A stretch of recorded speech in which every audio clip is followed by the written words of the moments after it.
The storm at sea. Paul was sent to Rome on cargo ships under the custody of a Roman officer.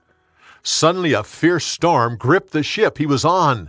The crew struggled to fight the wind, but the storm grew more intense. After several days, the crew threw the cargo overboard. A couple days later, they threw the ship's gear overboard. In time, everyone knew they were going to die. Paul stood before the men and said, "An angel appeared to me last night with a message from God. He said, 'Don't be afraid. You'll stand before Caesar. No one on this ship will die.'"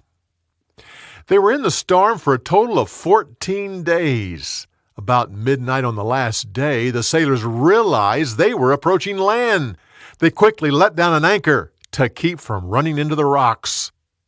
When it was light, they could see land through the storm. The captain spotted a bay with a beach. He decided to run the ship towards the beach as far as it would go. They pulled up the anchor and hoisted the sail. The fierce wind drove them towards the beach until the ship struck a sandbar.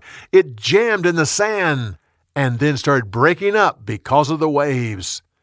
Those who could swim jumped overboard and swam to shore. Everyone else found planks from the ship and used them to float ashore. Soon everyone reached land safely. Shipwreck and Rome. Paul's ship struck a sandbar just off the island of Malta.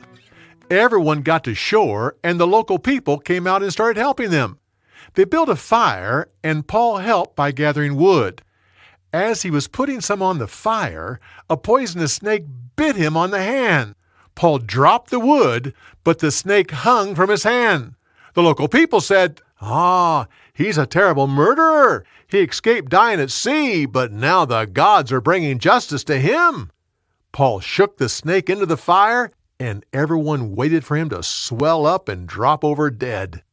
After some time, they finally realized he wasn't going to die.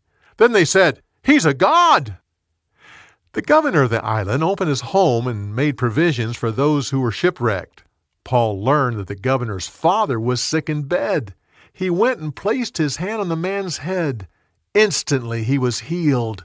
News of this spread throughout the island, and people started bringing others to Paul so he could heal them. They stayed on Malta until spring and then continued on to Rome. When they arrived, Paul was taken to a house where he stayed until his trial before Caesar. There was always a guard next to him, but he was free to have friends come and visit. Paul stayed there for 2 years. During that time, he received many guests and preached Christ to them all. No one tried to stop him.